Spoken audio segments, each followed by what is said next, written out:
Hey everyone, today I'm going to show you how to add someone on Outlook Calendar. So let's get started with this quick tutorial.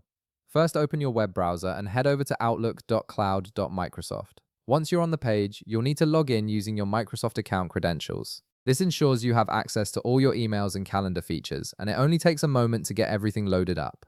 After logging in, you'll land on your main email dashboard, where you can see all your messages and folders. Now, to add someone to your Outlook calendar, direct your attention to the top left part of your screen. You'll notice several apps and icons listed there, including options for mail, people, and more. Look for the calendar icon among these options and click on it.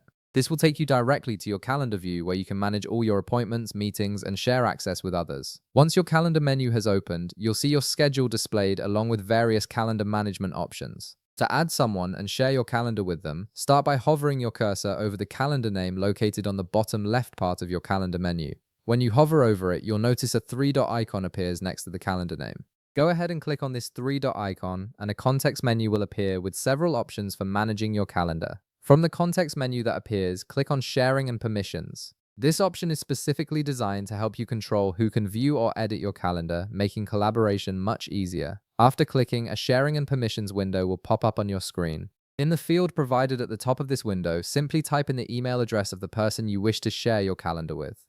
As you type, Outlook may suggest contacts from your address book to make the process even faster. Once you've entered the email address, you'll notice the Share button activates on the right part of the window. Click on Share to send the calendar access invitation to the selected contact.